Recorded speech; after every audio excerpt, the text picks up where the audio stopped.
Welcome everyone to Too Good to Be True. Thank you for taking the time to listen. The subject of today's show is Roanoke and other Elizabethan mysteries.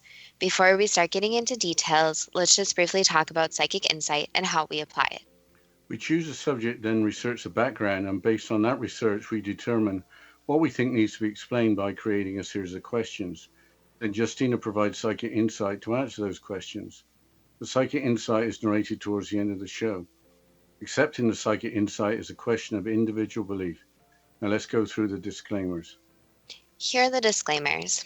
Neither of us claim to have any expertise in any subjects that we discuss. We relate information we find through research and the psychic insight. We are always delighted to hear from the listeners. The show only lasts an hour. We don't have the time to present exhaustive research on any topic. This means that there will be information that we miss. We want to provide a basis for the psychic insight. We don't care if a theory turns out too good to be true, as the show name suggests. We are only interested in finding out more of the truth about topics. Spirit can only relate insight that is appropriate for our time in history. Free will cannot be affected. Only comments that are appropriate for our time can be given through the psychic insight. Much of the subject matter in shows may have already been covered many times in other media. We want to look into subjects in a new, different way and be thought provoking. We are not so good with pronouncing names, we apologize. And neither of us have any particular knowledge of history, literature, or the occult. If we have misstated anything, we apologize. This is really a joint suggestion. You're interested in William Shakespeare's plays and whether Francis Bacon actually wrote some of them. I'm interested in learning more about what happened at the Roanoke Colony and more about the original 007 John Dee. He may have had a role in the destruction in 1588 of the invasion fleet, the Spanish Armada. There is a strange story that doesn't seem to be accepted by many. But but was Queen Elizabeth the first actually crowned as an impostor? Elizabeth I was the last of the Tudors, born in 1533 and reigning from 1558 to 1603. She never married. There was no heir to continue the Tudor line. Possibly after Elizabeth I's father, Henry VIII's 6 marriages, including 2 executions, marriage didn't seem like a good idea. Well, before we discuss Elizabeth I, let's begin with the Roanoke Colony. Yes, Wikipedia provides the bare facts as follows. Quote, the Roanoke Colony, also known as the Lost Colony, was established in 1585 on Roanoke Island in what is today's Dare County, North Carolina. It was a late 16th century attempt by Queen Elizabeth I to establish a permanent English settlement in North America. The colony was founded by Sir Walter Raleigh. The colonists disappeared during the Anglo-Spanish War, 3 years after the last shipment of supplies from England. Their disappearance gave rise to the nickname the Lost Colony. There is no conclusive evidence as to what happened to the colonists. Unquote. Sir Walter Raleigh was the famous explorer who introduced the potato and tobacco into Europe from North America. His marriage to one of Queen Elizabeth's maids of honour enraged the jealous Elizabeth, who had the couple imprisoned in the Tower of London for a short time. Maids of honour had a different definition then from today. They were members of a court with lower ranking than ladies in waiting. How many colonists were there, and when did they arrive in the New World? Here is a quote from the History Channel website. In 1587, Englishman John White led more than 100 men, women, and children in the first attempt to found a permanent English colony in the New World. The group settled on Roanoke Island, one of the chain of barrier islands now known as the Outer Banks, off the coast of North Carolina. Later that year, White headed back to England to bring more supplies, but England's naval war with Spain would delay his return for nearly 3 years. When he finally arrived on Roanoke Island on August 18, 1590, White found the colony abandoned and looted with no trace of the settlers. Only 2 clues remained. The word Croatoan had been carved on a post and the letters CRO scratched into a tree trunk. Unquote. 115 people disappeared, but no human remains were found. What theories are there for no traces of the settlers being found in the 1590 on John White's return? Not many, as the History Channel website relates. Here's more from that source. Quote, based on the scant clues left behind, some speculated that Native Americans attacked and killed the English colonists. Croatan was the name of an island south of Roanoke, now Hatteras Island, which at the time was home to a Native American tribe of the same name. Alternatively, they might have tried to sail back to England on their own and have been lost at sea or killed by hostile Spaniards who came north from their own settlements in Florida. One enduring theory was that the settlers might have been absorbed into friendly Native American tribes, perhaps after moving further inland into what is now North Carolina. Unquote. The Roanoke Colony was 50 miles from Hatteras Island. I would have thought that the word Croatoan, having been carved on a post, would be a message pointing to where the settlers were going after having abandoned the colony. But the article goes on to discuss the existence of archaeological remains, suggesting some of the Roanoke colonists may have split into two groups. Artifacts including pottery and a ring have been found at Albemarle Sound, away from Hatteras Island, and at Cape Creek on Hatteras Island. The two groups may have been assimilated into different Native American communities. But now it is time for the strange story of Queen Elizabeth I being crowned as an impostor. I'm all in favor of hearing a strange story, even if it's from long ago. The story was put into print by Bram Stoker in the 19th century. Stoker became famous for creating the fictional character Count Dracula. He came up with a theory after visiting the village of Bisley in the Cotswold Hills in central southern England. The local tradition for the May Day celebrations was that the May Queen would be a boy dressed in Elizabethan clothing. The website History Mysteries gives an account of supposed events. Quote, the story unfolds like this. It is known that Elizabeth was sent away at the age of 10 to a village called Bisley to avoid an outbreak of the bubonic plague in London. It was hoped that being away from the metropolis, where people were dying left and right, would ensure that she did not succumb to the disease. Unfortunately, an unknown illness soon caught Elizabeth in its clutches, and she died. Soon after, it was announced to the household that King Henry VIII would arrive in Bisley in the near future and would visit his daughter. Unquote. There were bubonic plague outbreaks in the 16th century. Elizabeth was born in 1533. There was a severe outbreak in 1563, but this would have been long after Elizabeth had been moved from London to Bisley. A record of an earlier outbreak would have been helpful to the story, but the account continues on the Historic Mysteries website. Quote, Elizabeth's nurse panicked. Would the king blame her for his daughter's death? If so, would she be punished? Would she lose her head? The nurse came up with a bold plan.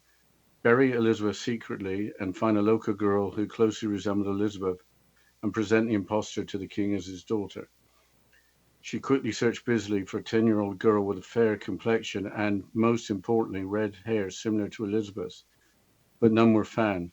But the nurse did find an effeminate young boy who looked somewhat like the dead royal. The nurse had no other choice. She dressed the boy in Elizabeth's clothing and added a wig and prayed that the king wouldn't notice any difference. If this theory is true, the king apparently did not notice the deception and the young boy would grow into manhood and would eventually rule the kingdom. Unquote. That all sounds very far-fetched. Was there any supporting evidence? I don't think there's any definitive evidence, but in the 1800s there was a report of a coffin discovered in Bisley which contained the skeleton of a young girl dressed in the clothes typical of the upper classes from the Elizabethan era. The princess's style of letter writing was supposed to have changed after visiting Bisley.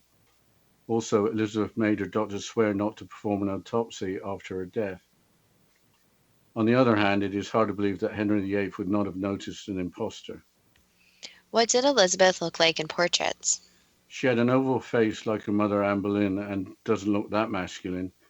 In 1562, Elizabeth contracted smallpox. After that, to cover scarring, she used white makeup made of lead and vinegar. What were Elizabeth's views of marriage? She was famously quoted at age 8 stating she would never marry, but marriage at that time would be for political reasons, like the union of her sister to King Philip of Spain, Elizabeth's future enemy. If married, Elizabeth could lose power and independence. Philip and Mary had ruled England jointly until Mary died aged 42 in 1558. I think it is time to move on to William Shakespeare, as nothing will come of nothing. You had to look that up, didn't you? Wikipedia provides a brief summary of the life of William Shakespeare. William Shakespeare was an English poet, playwright, and actor, widely regarded as both the greatest writer in the English language and the world's preeminent dramatist. He is often called England's national poet and the Bard of Avon. His extant works, including collaborations, consist of approximately 39 plays, 154 sonnets, two long narrative poems, and a few other verses, some of uncertain authorship. His plays have been translated into every major living language and are performed more often than those of any other playwright. End quote. He has no estate to receive any royalties, which would bring in millions of dollars every year. His best-known plays include Hamlet, Macbeth, and Romeo and Juliet. The plays were comedies, histories, or tragedies. Where did you find the idea that Francis Bacon wrote some of the plays? I just read a few articles. It's a theory that seems to pop up now and again. The main argument was that there was nothing in the life of William Shakespeare to suggest that he was educated enough to write the plays that he did. I think we'll have to continue on after the break, Justina. Yes, we'll talk about William Shakespeare and how maybe he didn't write his own work after this short break. And you're listening to Too Good to Be True with Justina Marsh and Pete Marsh on the X Zone Broadcast Network, www.xcbn.net.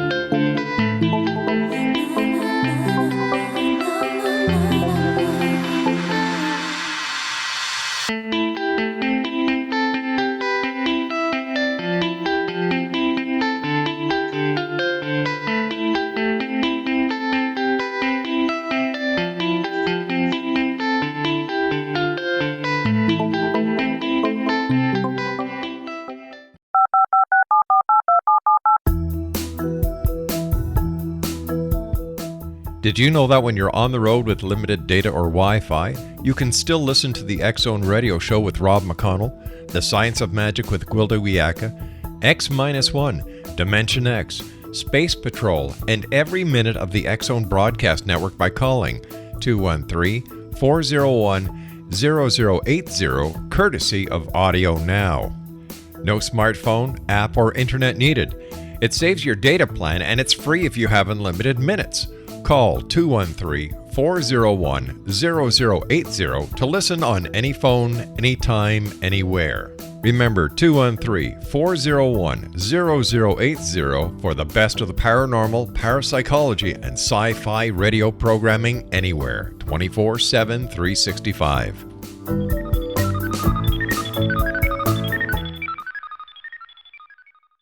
You have heard of the X Zone? Now watch it on Simul TV. Plus 500 video games, live TV channels, free video on demand, worldwide, and more. Does this sound like tomorrow's television? Well, it is, but you can have it today, right now. It is Simul TV. Simul TV offers what the others only wish they could provide. 15 exclusive channels like X Zone, sci-fi, and horror. We are worldwide. No other provider offers that. 500 built-in video games. No need to have an extra expensive system. We have them included. Free video on demand. Live streaming events from around the world. Interactive online network and much more. Tomorrow's TV today. Simul TV. Sound too good to be true? Well, it's not. You can have Simul TV today. Sign up at simultv.com. Do it today.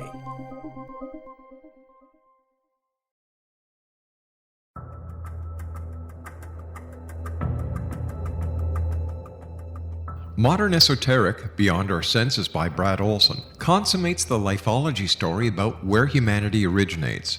It is the lost continents, the primitive wisdom, the mythos of creation, and the rethinking of ancient history as we are taught in academia. There is much more to the story than what we have been told. As this is the first book in the Esoteric series, Modern Esoteric starts at the beginning of time and accelerates up to this modern age. Future Esoteric is book 2 in the series and takes a forward-looking position ahead of today with an open and honest examination of the ET issue and various unexplained phenomena. To discover the writings of author Brad Olson, visit www.bradolson.com. That's www.bradolson.com.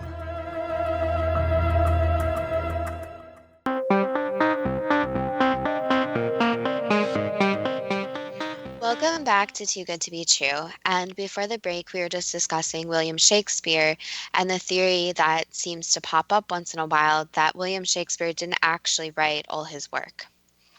Yes, I must admit in the past I'd heard Bacon's name suggested as well as that of Christopher Marlowe, a well-known playwright and author from the same era.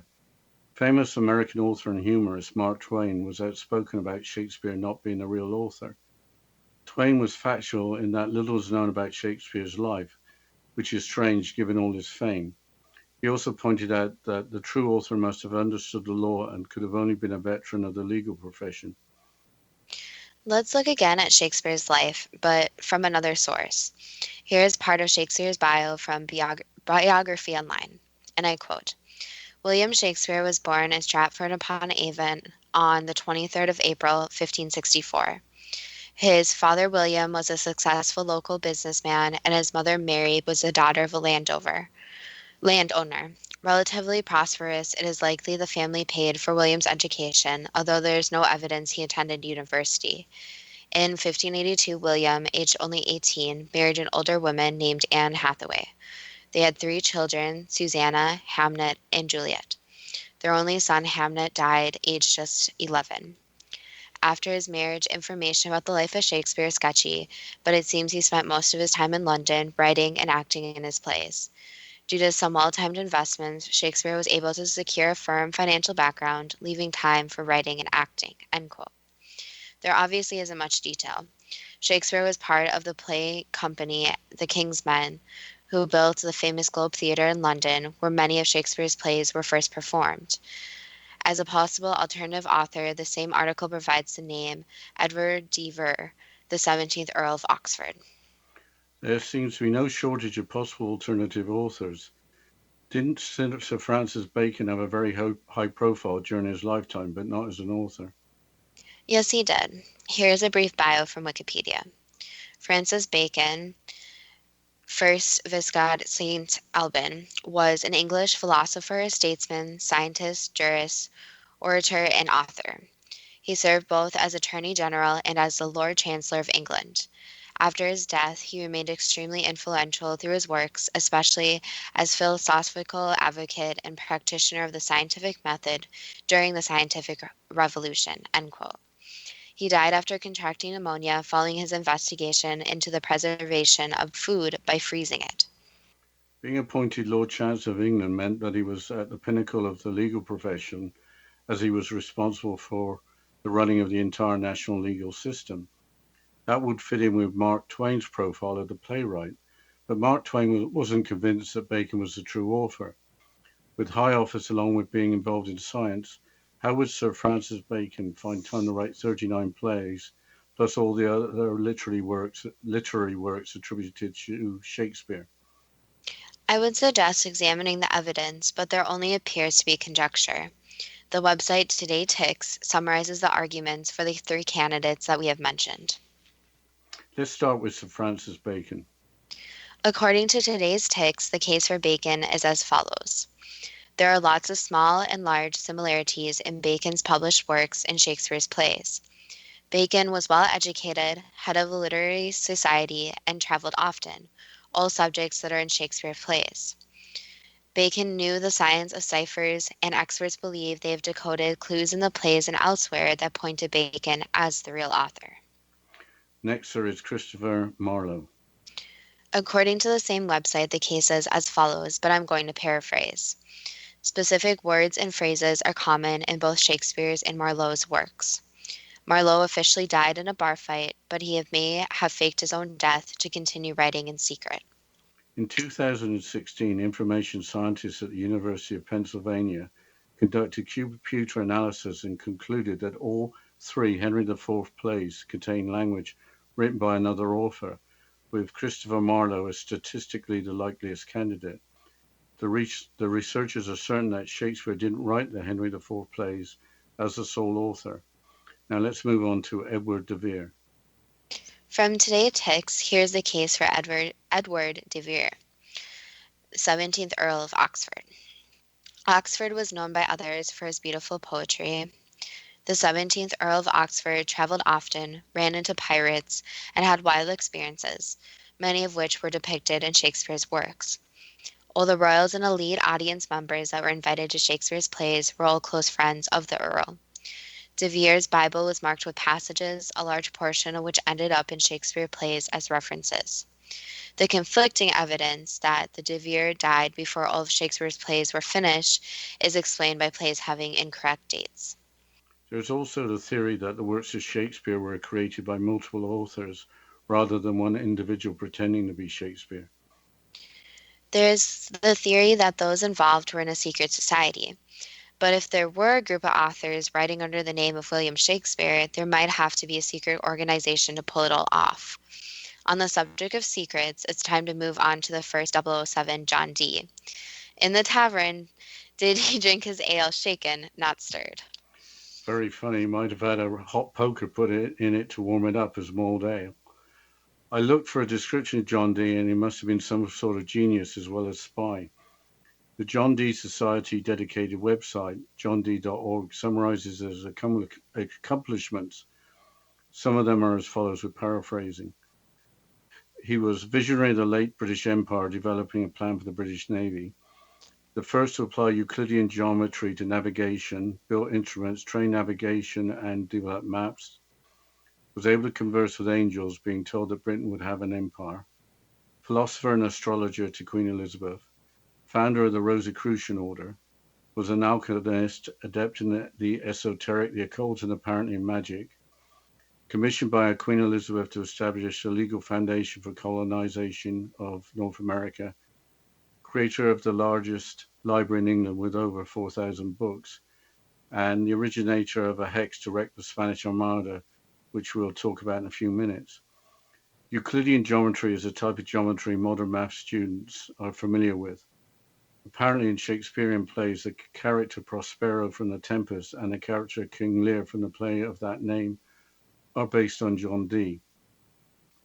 I didn't mention his spying activity or the fact that he was supposed to have sold the Voynich manuscript for a lot of gold. We included the Voynich manuscript in another show. The original remains to this day untranslated in a library at Yale University. So, what was John Dee's spying activity? The website books tell you why includes the following summary. Quote, Dee often corresponded with the Queen on confidential matters. He took to signing his letters 007 to designate letters for the Queen's eyes only. The zeros represented eyes, and the 7 was thought to be a lucky number that offered protection. Many scholars believe that Dee was one of Elizabeth's spies, and that travels through Europe were not for spiritual conferences, but rather to gather intelligence. It is known that Elizabeth employed a number of spies, especially after the Pope declared her an illegitimate ruler in 1570. She was constantly threatened by conspiracy plots, all of which were quashed by her Secret Service. Dee would have been a formidable member of this team. His reputation for magic preceded him, and he was obviously well connected through his position at court. Unquote. For James Bond, 00 stands for License to Kill, and the 7 was associated with a document associated with cracking the German diplomatic code during World War I. It appears that 007 is just a coincidence. You didn't seem to pick up on John Dee's interest in the occult, conversing with angels, or his ability with magic.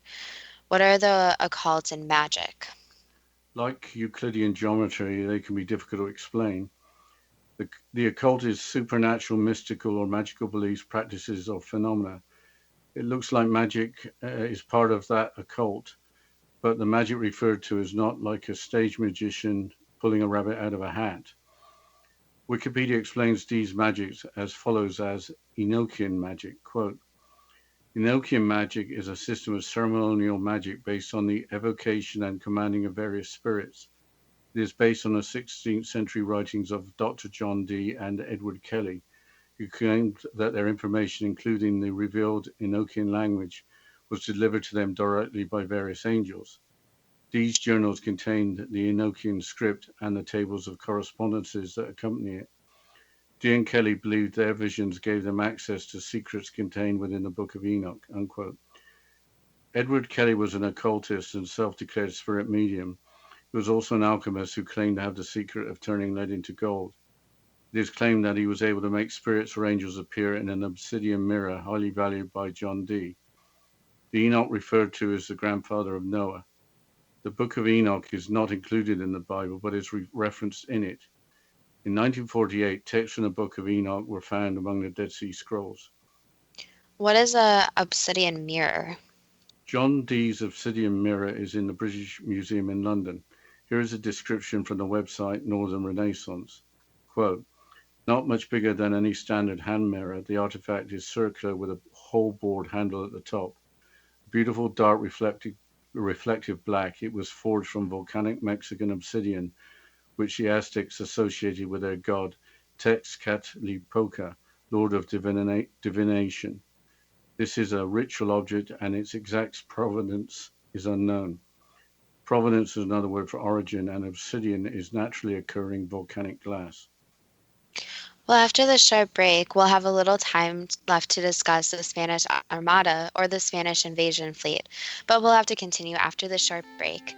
And you're listening to Too Good to Be True with Justina Marsh and Pete Marsh on the X Zone Broadcast Network, www.xzbn.net.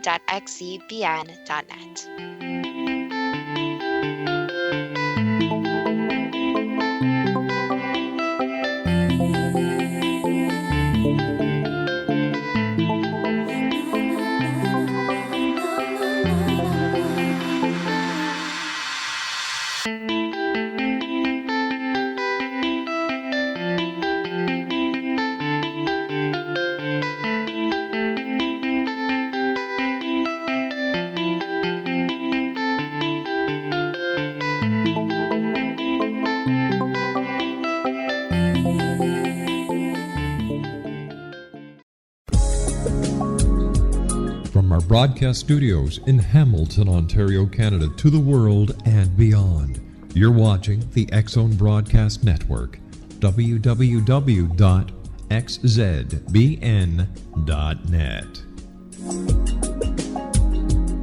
AVS Media Den.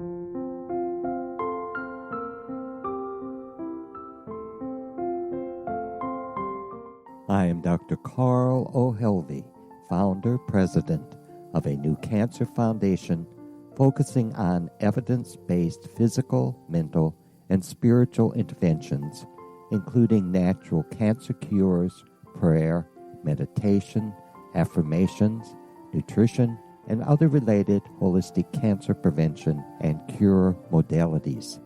These are used in cancer education, research, and financing care. I ask for your help to continue this important work by donating at www.holisticcancerfoundation.com.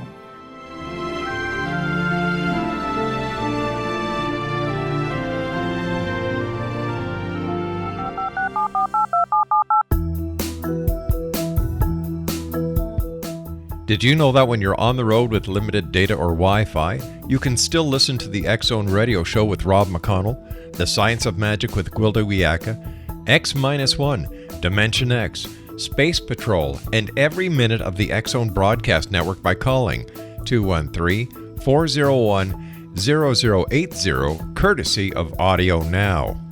No smartphone, app, or internet needed. It saves your data plan and it's free if you have unlimited minutes. Call 213-401-0080 to listen on any phone, anytime, anywhere. Remember 213-401-0080 for the best of the paranormal, parapsychology, and sci-fi radio programming anywhere, 24/7, 365.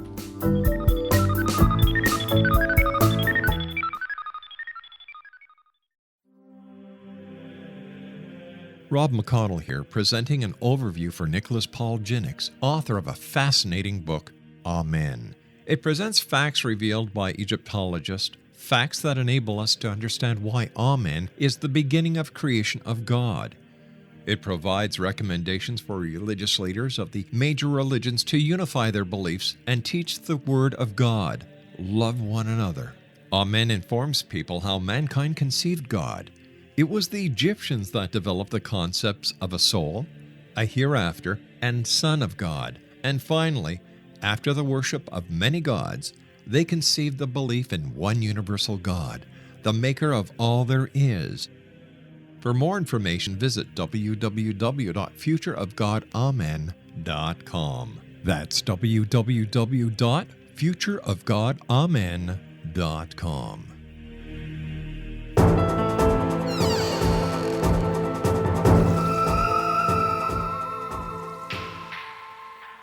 Welcome back to Too Good to Be True. And before the break, we are just going to start discussing the Spanish Armada or the Spanish invasion fleet.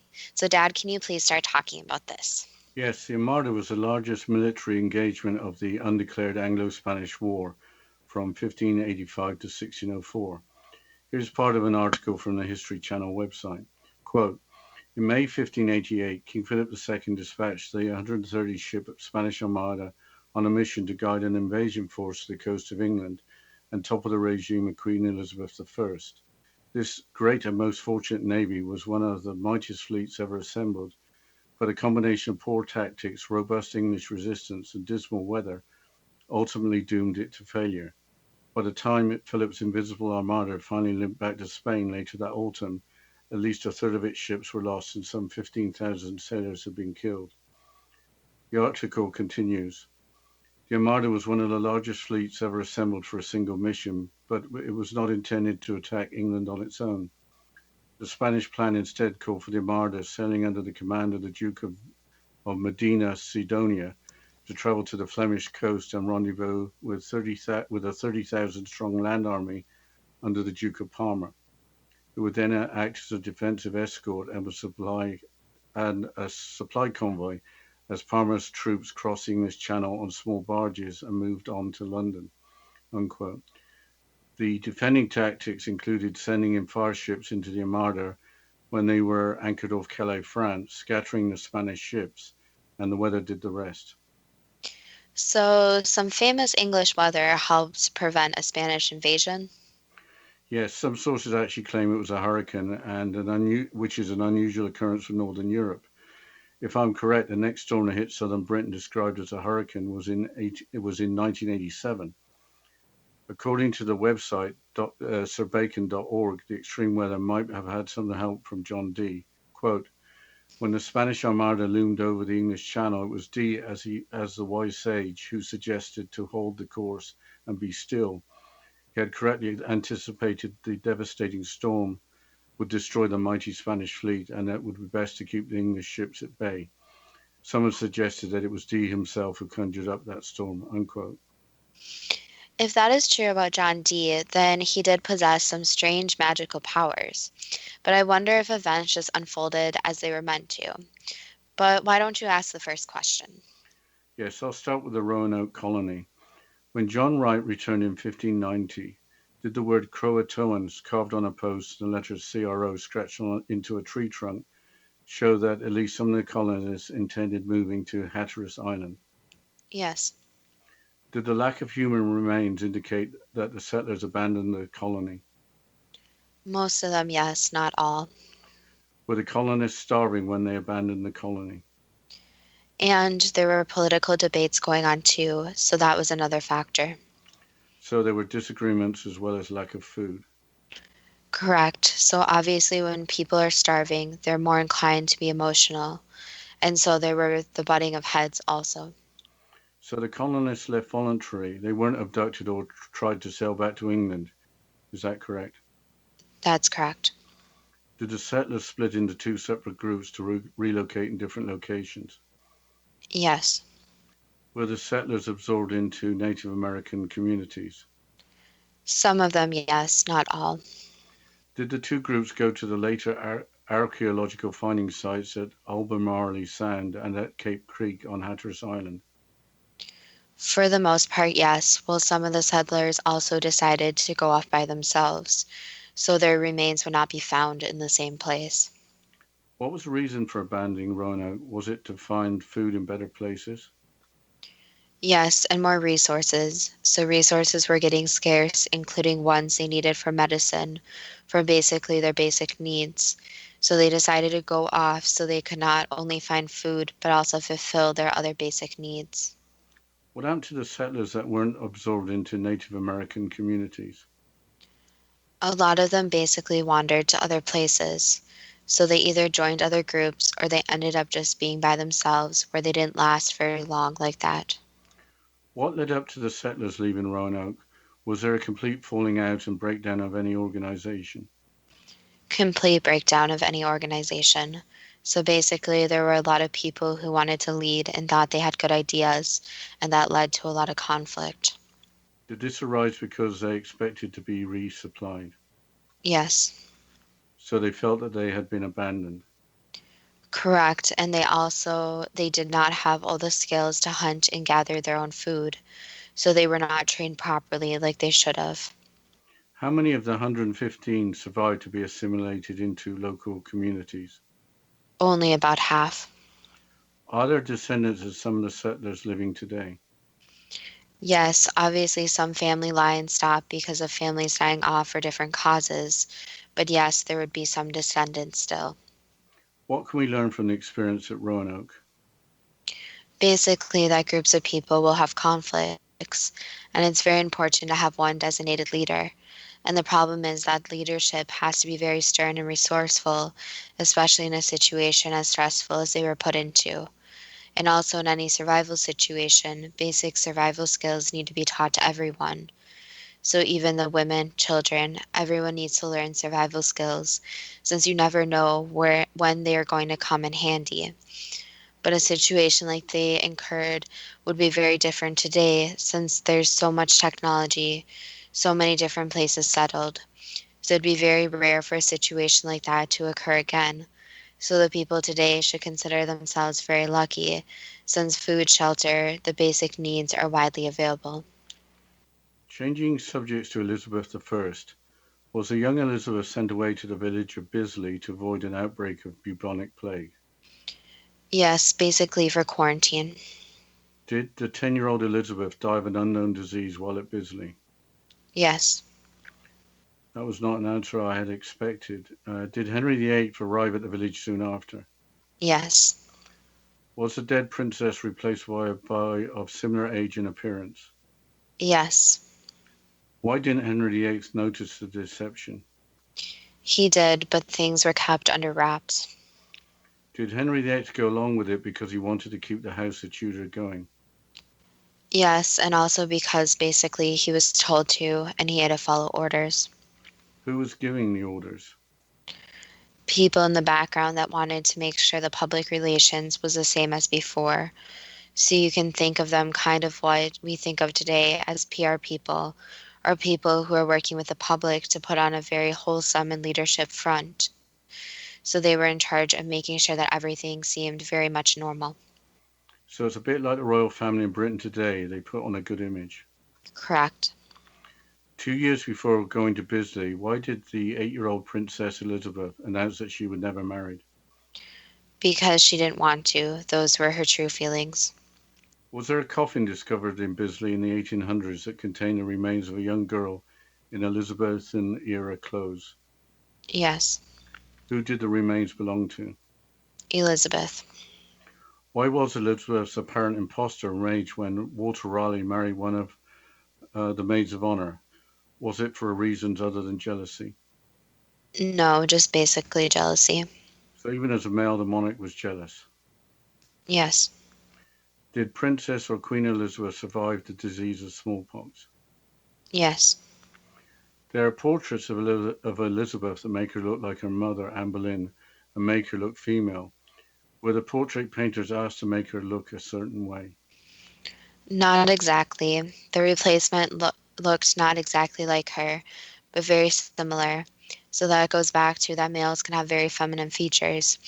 So they choose a male just because at the time they wanted a male more in power, since they felt that was something that was very significant to political events. However, obviously it wasn't portrayed as who it really was. So you can think of it as they wanted the power, but they also wanted the male mind behind the power. Are there any people in high places today that know the true story? Yes. Changing the subject to William Shakespeare, why was Mark Twain convinced that William Shakespeare was not the true author? Basically because the work did not match up to the person. So the work was a lot different from how Shakespeare actually was. How was William Shakespeare able to become the world's best-known playwright with a reported limited education? That's a very complicated question, but what can be said is that Shakespeare did have a lot of influence on his work and a lot of imagination, but he also had help, especially when it came to actually writing the ideas and portraying the ideas. Was William Shakespeare a capable businessman? Yes. Did Sir Francis Bacon write some of Shakespeare's works? What can be said is that outside people helped, but it can't be confirmed who helped, but there was outside help. Did Christopher Marlowe fake his own death? No. Was the statistical analysis done at the University of Pennsylvania supporting Christopher Marlowe being a true author, a good indicator of the truth? Again, there's help, but there's no one true author. I will ask this question anyway. Did Christopher Marlowe write some of Shakespeare's works? Helped put the ideas on paper, yes. I will ask this question anyway. Did Edward de Vere, the 17th Earl of Oxford, write some of Shakespeare's works? No. I think you've already answered this question. Were plays and other literary works attributed to William Shakespeare created with the help of multiple authors? Yes. But we'll have to continue with the questions and the psychic insight about Roanoke and other Elizabethan mysteries after this short break. And you're listening to Too Good to Be True with Justina Marsh and Pete Marsh on the X Zone Broadcast Network, www.xzbn.net.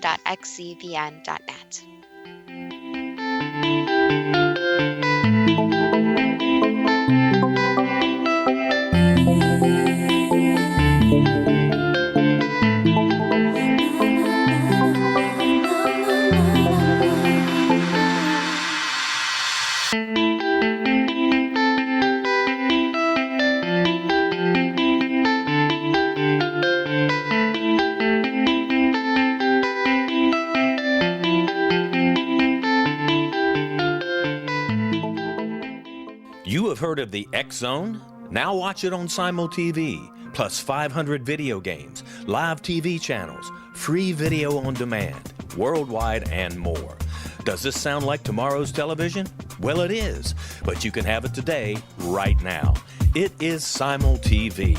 Simul TV offers what the others only wish they could provide. 15 exclusive channels like X Zone, sci-fi, and horror. We are worldwide. No other provider offers that. 500 built-in video games. No need to have an extra expensive system. We have them included. Free video on demand. Live streaming events from around the world. Interactive online network, and much more. Tomorrow's TV today. Simul TV. Sound too good to be true? Well, it's not. You can have Simul TV today. Sign up at simultv.com. Do it today. The new nonfiction book, Razor of Madness, is similar to cult movies like Clockwork Orange, Dragon's Tattoo, or The Other Side of Hell. Wayne Morin Jr. and Thomas Lee Howell will expose widespread and systematic deficiencies in this thought-provoking tell-all novel. Mind control rages among scholars in law schools. Human rights are ignored while thought reform and mental manipulation are accepted practices used as behavior modification. Dr. Louis Jolyon West comes to mind. Media and public scrutiny shows that United States mental hospitals are in fact destructive murder industries. Razor of Madness expose novel details this epidemic through an in-depth professional and personal investigation. For decades, there has been a revolving door policy that still releases killers and pedophiles back into society. The maestro of mind control continues to haunt America to this very day. Razor of Madness is available in paperback or as a downloadable ebook at Amazon.com. I'm William S. Peckham. If you enjoy a good mystery with a touch of the paranormal, then you'll love my novel, From Out of the Woodwork. It's the story of a young Toronto contractor, Sean Kennedy, who buys derelict homes, guts them, and turns them into multi-family dwellings. Slums just waiting to happen. When Sean buys 29 Livery Lane, the house fights back. Former owners unexpectedly come out of the woodwork as he starts the destruction. The apparitions come to him when he touches old books, reads hidden letters, rummages through old boxes, finds a locket, or reads a discovered manuscript of a murder mystery. From Out of the Woodwork will take you from 1899 to the horror of the World Trade Center, September 11, 2001. Check out From Out of the Woodwork on my website, www.williamspeckham.com.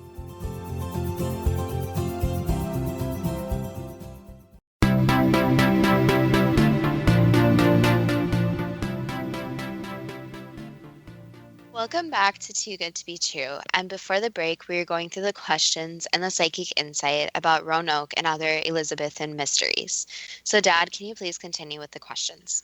Yes, we're the authors that helped Shakespeare part of a secret society. No. Were Sir Francis Bacon, Christopher Marlowe, or Edward de Vere members of a secret society? No. Were some of the dates for Shakespeare's plays stated incorrectly? There were some issues in some publications, yes, but not overall, no. How did Shakespeare organize getting help from these other writers? Was it part of a good business plan? Yes, it was a good business plan for all involved, and he did write some of his work himself. So the other authors did read some of his work, but it needed some different tweaks to it. So if you look at the evolution of Shakespeare's writings and what he authored, there's a significant difference between the original ones he wrote and the ones he wrote at the end. So Shakespeare really did have some talent. It was just that he had a lot of help. Yes, he had a lot of talent, but his reading and writing and portraying his ideas weren't completely 100% his. Is there anyone well known other than already mentioned who helped Shakespeare? No, not well-known names, no. But there are people you can think of kind of like ghostwriters that helped him. What does it matter if Shakespeare did not write all the works attributed to him if it is great literature? The problem is that then they think that William Shakespeare was a phony and his name is on very famous works that he did not write. However, it really does not matter since he obviously is not alive anymore. So it really does not make a difference who wrote it as long as the work is out there. Why are the works of Shakespeare so respected and so important even today? People seem to be drawn to them for many different reasons, and there seems to be two groups of people. So a group of people who really, really admire his work and try to understand it and to look more depth into it. And then the group of people who actually really don't like his work and it comes across very bland and very surface level type content for them. So that's the problem, is that his work is used in a lot of schools, but there's two types of people and obviously everyone's going to read the work differently. But it just uses an example of basically of writing from the past and how past literature was written.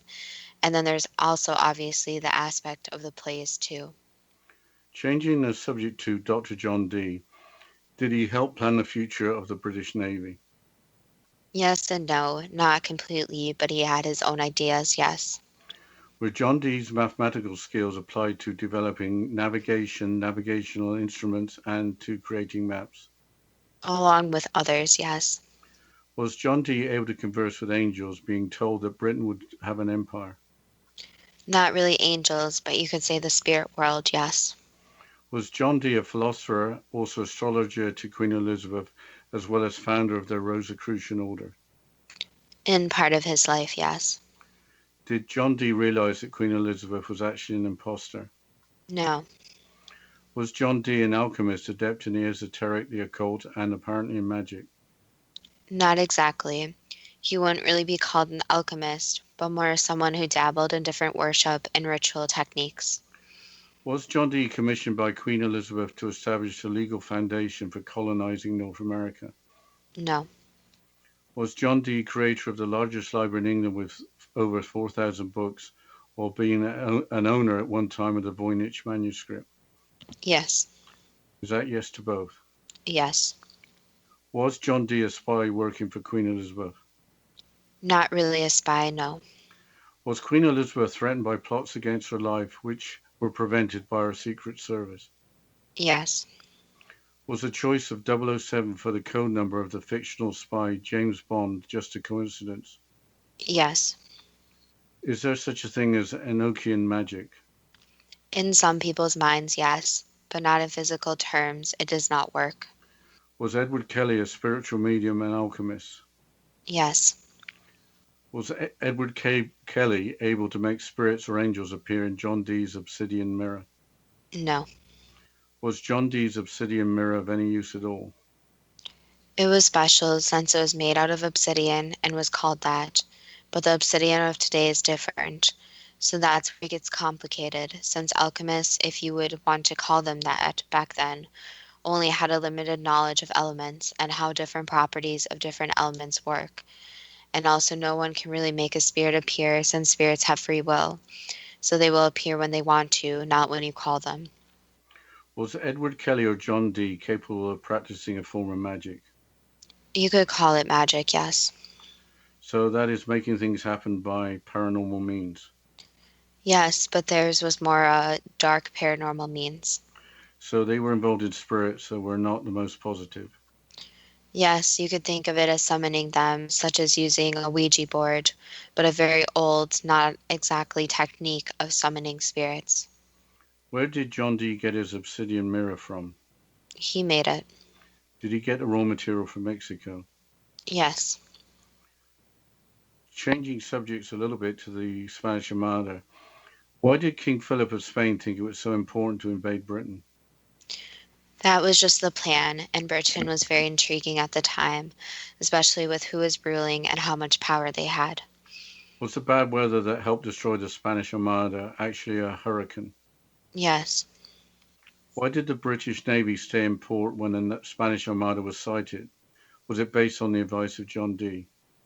In part, but it was also a military tactic they used, where it was more to be on the defensive side, not the offensive side. Did John Dee have supernatural knowledge of devastating weather on its way, or did he use magical powers to create the bad weather? He was not able to create weather, but he had some knowledge, so you could think of it as some predictions. But the problem of people who make predictions is one, they're not always accurate, and two, you can't control which predictions you actually see.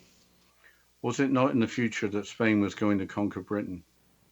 You could say that, but that's how the path turned out. So yes, you could say the series of events led it to not happening. The reason behind the previous question is that a hurricane in that part of the world only happens about every 500 years, so it seems a very remote chance that a hurricane hit the Spanish Armada. It was what happened on the path. So odd weather things happen all the time, because yes, you could say they're supposed to happen. What can we learn from the reign of Elizabeth I? The problem is with a lot of ruling and ruling in history is that it's very unique when a woman rules. And that can be even seen today where there are not many women in power and running countries and ruling countries. But from the ruling of Elizabeth, you can see that things are not as always as they appear to the public. So there might be things going on behind the scenes that nobody knows about, since nobody accepts that those people would actually see and be aware of what is going on. And also there's a stigma associated with women ruling, and the stigma needs to be lifted, especially right now in the place the world's in, where women are capable of ruling. And women can strive to become a leader and can strive to be the head. And there doesn't have to be this different stigma associated with being male. And being male, you can be a ruler and more powerful. And as any ruler is, even today, there's always more that goes on behind the scenes that nobody sees. So, in the case of Elizabeth applies, even with a male impostor, the monarch was seen as female. Yes. Going back to the subject of magic, does magic have to involve working with negative spirits? No. So there are obviously different people, such as you can think of Wicca, so people who do good things and do good magic. However, the term magic is used very loosely, since magic can be defined as many different things depending on who you are talking to. So yes, there's magic, but in order to actually have magic, there has to be a belief in that magic, if that makes sense. So for example, let's just take a classic magician today. They're doing magic, but they're doing tricks to create that magic. It's the same type of deal where true magic has different tricks, and those tricks are not always revealed. So there's magic in situations that are very paranormal to deal with magic, but the problem is the belief, and also needs to be deal in positive ways. So there's dark magic. There are people who dabble in that also. That was the last answer. Are some of the Roanoke colonists surviving to be assimilated into Native American communities too good to be true? That depends on what you are prepared to believe. It sounds like for the Roanoke colony, they just brought people over in a ship and then expected them to learn how to survive and also develop an organizational structure. But the colonists expected that supply ships and support would be available. The Bram Stoker story that Elizabeth I was actually replaced by a boy around her age have been retold in the last few years, even in a British national newspaper. But it appears that the choice of a male was deliberate, along with Henry VIII being part of the conspiracy. I think it is going to remain a story unless there is a possibility of DNA testing the remains of Queen Mary I, which are buried in the same place as the remains of the person who was Elizabeth I, with both having been buried in Westminster Abbey. I don't see that happening with Queen Elizabeth I having a long and successful reign, but DNA testing was done to verify the remains of Richard III, who Shakespeare had portrayed as a villain. Shakespeare having ghostwriters, that doesn't seem so crazy. And finally, John Dee not actually being a spy and not associated with a fictional 007. That really ended a good story. Well, as always, we'd love to hear from the listeners and hear your thoughts about today's show, since I'm shocked about some of the answers, and there's a lot of information here, a lot of different stories, but they all seem to fit together in this odd way. So as always, you can go to our Facebook page at Too Good to Be True with the first T spelled TWO. And as always, thank you to the listeners, and we look forward to next week's show.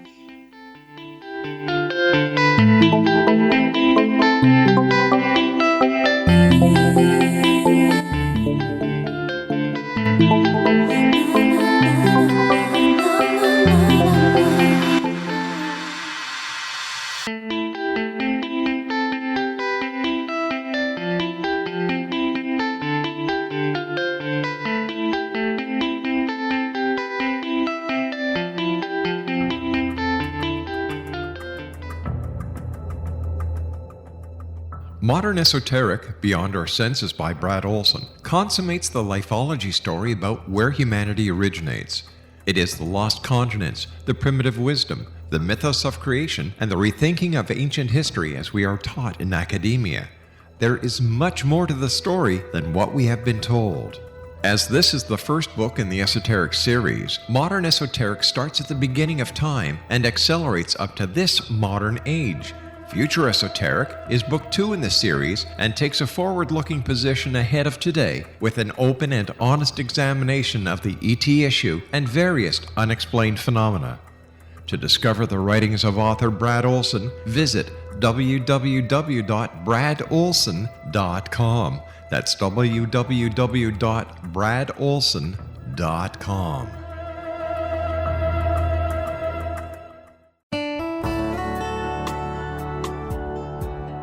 Are you or is someone you know struggling with addictions, depression, anxiety, relationships, low self-esteem, lack of confidence, grief, success, and prosperity? Do you know that your subconscious belief plays a big role in the outcome of your hard work?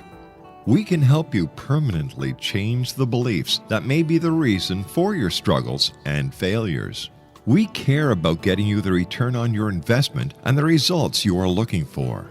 We can help you be free of the limitations of your past and in realizing your highest potential. We work with people by phone and Skype. For more information, visit us at www.ritasoman.com. That's www.ritasoman.com.